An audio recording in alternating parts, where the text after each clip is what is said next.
The Ugly Duckling, by Hans Christian Andersen. It was lovely summer weather in the country, and the golden corn, the green oats, and the haystacks piled up in the meadows looked beautiful. The stork walking about on his long red legs chattered in the Egyptian language, which he had learnt from his mother. The cornfields and meadows were surrounded by large forests, in the midst of which were deep pools. It was, indeed, delightful to walk about in the country. In a sunny spot stood a pleasant old farmhouse close by a deep river, and from the house down to the waterside grew great burdock leaves, so high that under the tallest of them a little child could stand upright. The spot was as wild as the center of a thick wood. In this snug retreat sat a duck on her nest, watching for her young brood to hatch. She was beginning to get tired of her task, for the little ones were a long time coming out of their shells, and she seldom had any visitors. The other ducks liked much better to swim about in the river than to climb the slippery banks, and sit under a burdock leaf to have a gossip with her. At length one shell cracked, and then another, and from each egg came a living creature that lifted its head and cried, "Peep, peep." "Quack, quack," said the mother, and then they all quacked as well as they could, and looked about them on every side at the large green leaves. Their mother allowed them to look as much as they liked, because green is good for the eyes. "How large the world is," said the young ducks, when they found how much more room they now had than while they were inside the eggshell. "Do you imagine this is the whole world?" asked the mother. "Wait till you have seen the garden. It stretches far beyond that to the parson's field." "But I have never ventured to such a distance. Are you all out?" she continued, rising. "No, I declare, the largest egg lies there still. I wonder how long this is to last. I am quite tired of it," and she seated herself again on the nest. "Well, how are you getting on?" asked an old duck, who paid her a visit. "One egg is not hatched yet," said the duck, "it will not break. But just look at all the others. Are they not the prettiest little ducklings you ever saw? They are the image of their father, who is so unkind, he never comes to see." "Let me see the egg that will not break," said the duck. "I have no doubt it is a turkey's egg. I was persuaded to hatch some once, and after all my care and trouble with the young ones, they were afraid of the water. I quacked and clucked, but all to no purpose. I could not get them to venture in. Let me look at the egg. Yes, that is a turkey's egg. Take my advice. Leave it where it is and teach the other children to swim.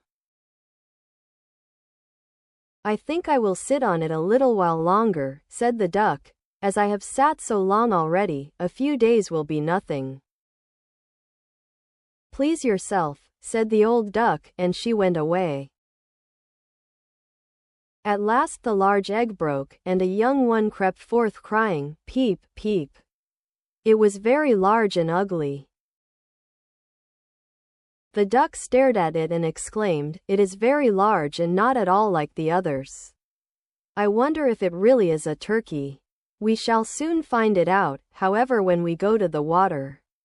It must go in, if I have to push it myself." On the next day the weather was delightful, and the sun shone brightly on the green burdock leaves, so the mother duck took her young brood down to the water, and jumped in with a splash. "Quack! Quack!" cried she, and one after another the little ducklings jumped in. The water closed over their heads, but they came up again in an instant, and swam about quite prettily with their legs paddling under them as easily as possible. And the ugly duckling was also in the water swimming with them. "Oh," said the mother, "that is not a turkey. How well he uses his legs, and how upright he holds himself. He is my own child, and he is not so very ugly after all if you look at him properly. Quack, quack. Come with me now, I will take you into grand society, and introduce you to the farmyard, but you must keep close to me or you may be trodden upon, and, above all, beware of the cat." When they reached the farmyard, there was a great disturbance. Two families were fighting for an eel's head, which, after all, was carried off by the cat.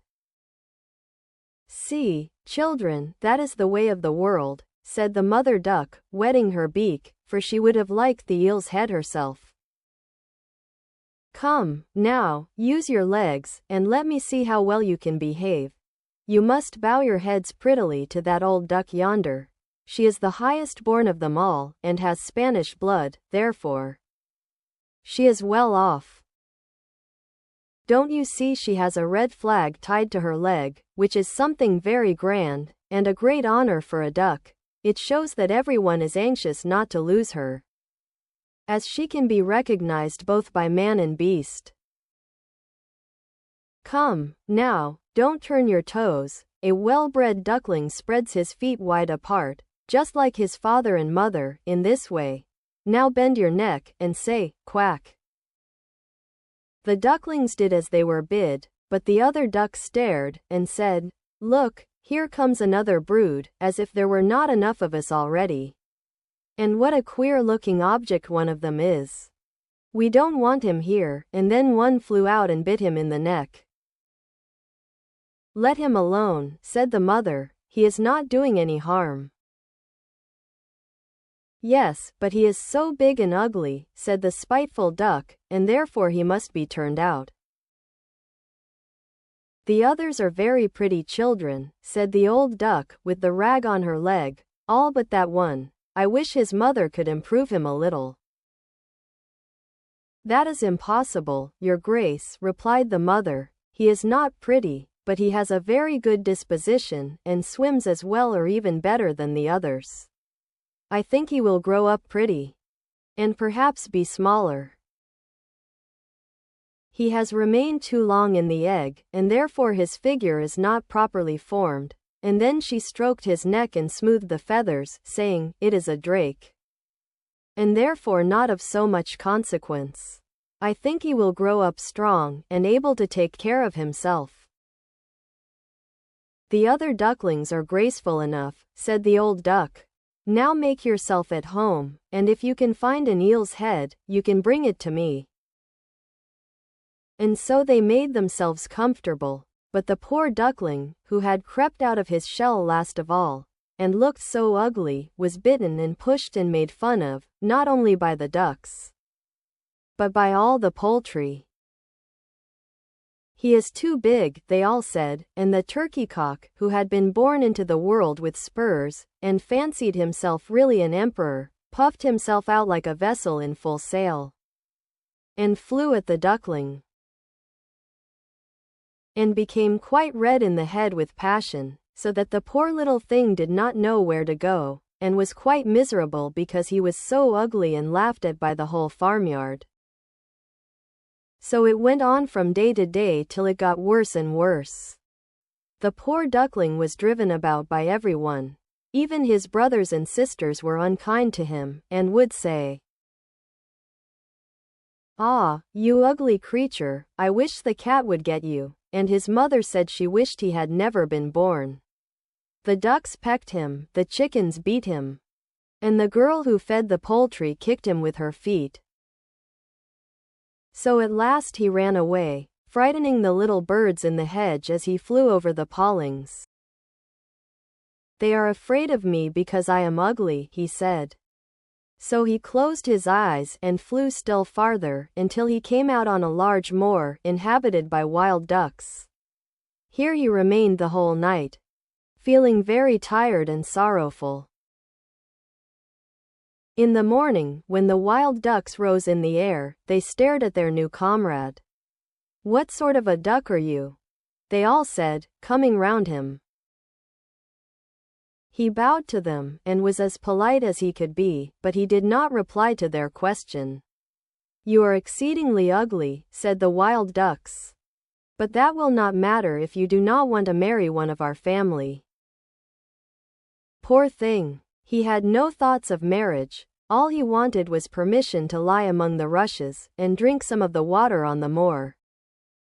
After he had been on the moor 2 days, there came 2 wild geese, or rather goslings, for they had not been out of the egg long, and were very saucy. "Listen, friend," said one of them to the duckling, "you are so ugly, that we like you very well. Will you go with us, and become a bird of passage? Not far from here is another moor, in which there are some pretty wild geese, all unmarried. It is a chance for you to get a wife. You may be lucky, ugly as you are." Pop, pop, sounded in the air, and the 2 wild geese fell dead among the rushes, and the water was tinged with blood. Pop, pop, echoed far and wide in the distance, and whole flocks of wild geese rose up from the rushes. The sound continued from every direction, for the sportsmen surrounded the moor, and some were even seated on branches of trees, overlooking the rushes.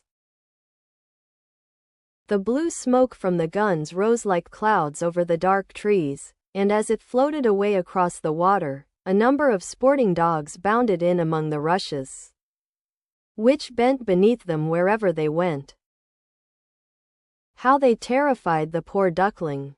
He turned away his head to hide it under his wing, and at the same moment a large terrible dog passed quite near him. His jaws were open, his tongue hung from his mouth, and his eyes glared fearfully. He thrust his nose close to the duckling, showing his sharp teeth, and then, splash, splash, he went into the water without touching him. "Oh," sighed the duckling, "how thankful I am for being so ugly. Even a dog will not bite me." And so he lay quite still, while the shot rattled through the rushes, and gun after gun was fired over him. It was late in the day before all became quiet. But even then the poor young thing did not dare to move. He waited quietly for several hours, and then, after looking carefully around him, hastened away from the moor as fast as he could. He ran over field and meadow till a storm arose, and he could hardly struggle against it. Towards evening, he reached a poor little cottage that seemed ready to fall, and only remained standing because it could not decide on which side to fall first. The storm continued so violent that the duckling could go no farther. He sat down by the cottage, and then he noticed that the door was not quite closed in consequence of one of the hinges having given way. There was therefore a narrow opening near the bottom large enough for him to slip through, which he did very quietly, and got a shelter for the night. A woman, a tomcat, and a hen lived in this cottage. The tomcat, whom the mistress called "my little son," was a great favorite. He could raise his back and purr, and could even throw out sparks from his fur if it were stroked the wrong way. The hen had very short legs, so she was called Chickie Short Legs. She laid good eggs, and her mistress loved her as if she had been her own child. In the morning, the strange visitor was discovered, and the tomcat began to purr, and the hen to cluck. "What is that noise about?" said the old woman, looking round the room, but her sight was not very good. Therefore, when she saw the duckling, she thought it must be a fat duck that had strayed from home. "Oh, what a prize!" she exclaimed. "I hope it is not a drake, for then I shall have some duck's eggs. I must wait and see." So the duckling was allowed to remain on trial for 3 weeks. But there were no eggs. Now the tomcat was the master of the house, and the hen was mistress, and they always said, "we in the world," for they believed themselves to be half the world, and the better half too.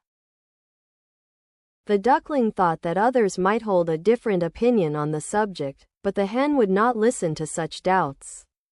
"Can you lay eggs?" she asked. "No." "Then have the goodness to hold your tongue."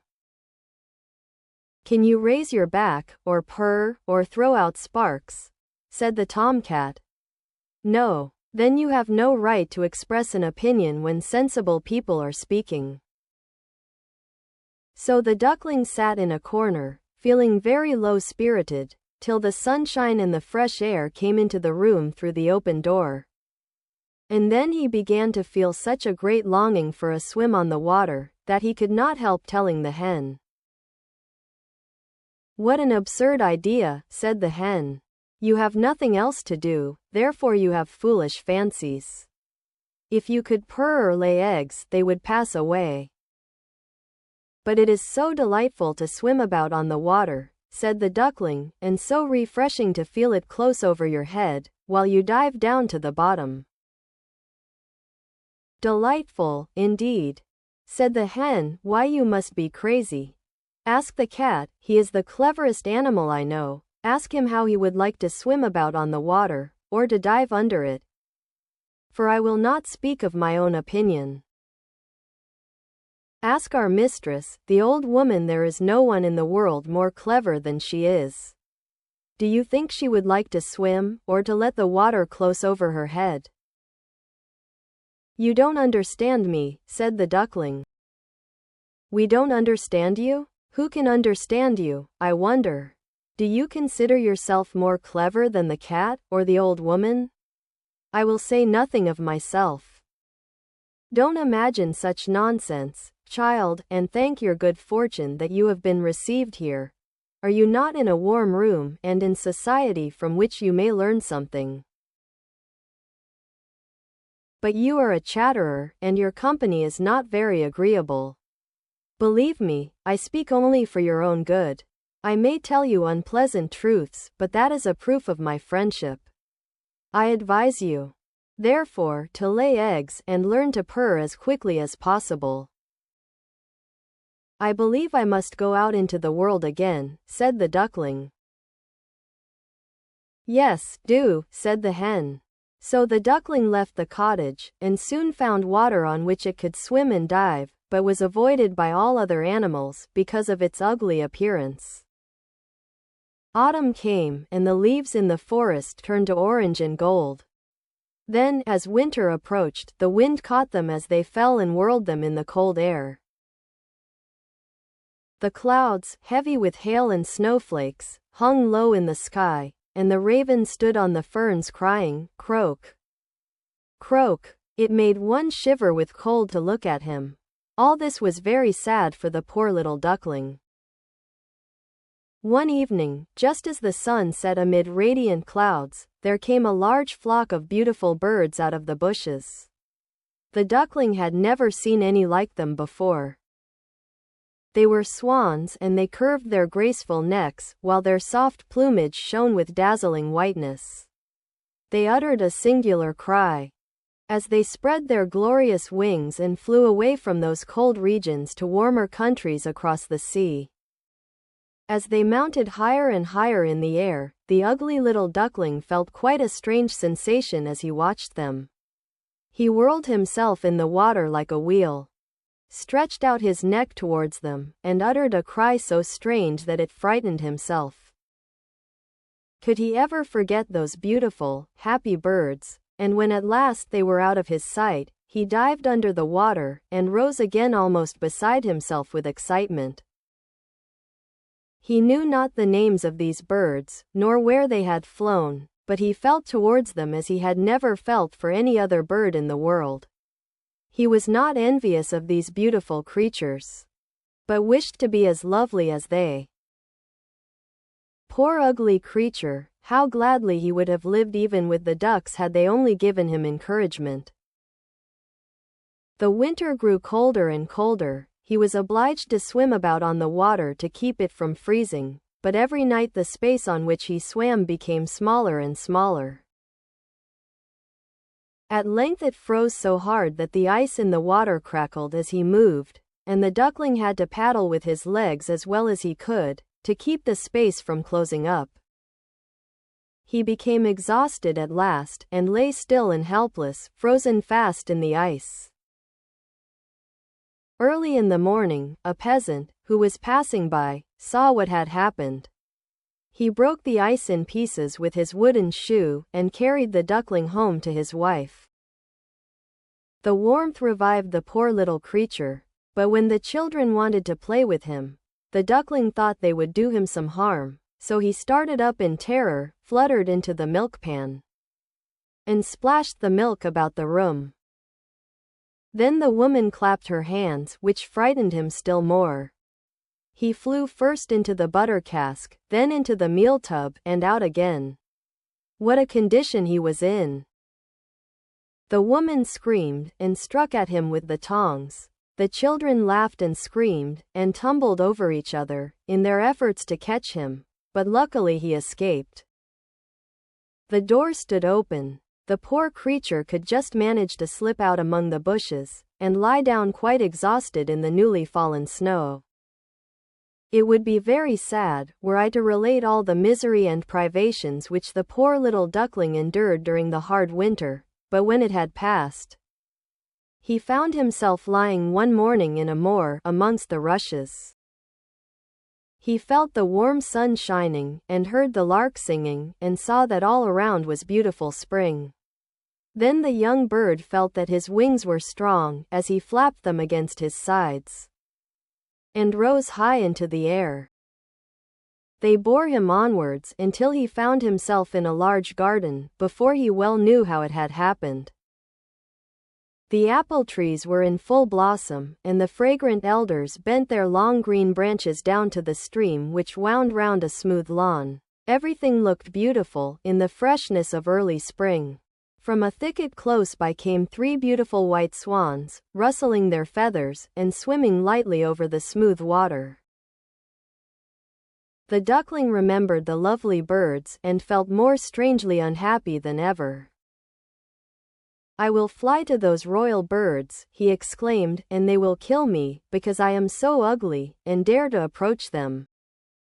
But it does not matter. Better be killed by them than pecked by the ducks, beaten by the hens, pushed about by the maiden who feeds the poultry, or starved with hunger in the winter." Then he flew to the water, and swam towards the beautiful swans. The moment they espied the stranger, they rushed to meet him with outstretched wings. "Kill me," said the poor bird, and he bent his head down to the surface of the water, and awaited death. But what did he see in the clear stream below? His own image, no longer a dark, gray bird, ugly and disagreeable to look at, but a graceful and beautiful swan. To be born in a duck's nest, in a farmyard, is of no consequence to a bird, if it is hatched from a swan's egg. He now felt glad at having suffered sorrow and trouble, because it enabled him to enjoy so much better all the pleasure and happiness around him. For the great swans swam round the newcomer, and stroked his neck with their beaks, as a welcome. Into the garden presently came some little children, and threw bread and cake into the water. "See," cried the youngest, "there is a new one." And the rest were delighted, and ran to their father and mother, dancing and clapping their hands, and shouting joyously, "There is another swan come. A new one has arrived." Then they threw more bread and cake into the water, and said, "The new one is the most beautiful of all. He is so young and pretty." And the old swans bowed their heads before him. Then he felt quite ashamed, and hid his head under his wing, for he did not know what to do. He was so happy, and yet not at all proud. He had been persecuted and despised for his ugliness, and now he heard them say he was the most beautiful of all the birds. Even the elder tree bent down its boughs into the water before him, and the sun shone warm and bright. Then he rustled his feathers, curved his slender neck, and cried joyfully, from the depths of his heart, "I never dreamed of such happiness as this, while I was an ugly duckling." The end.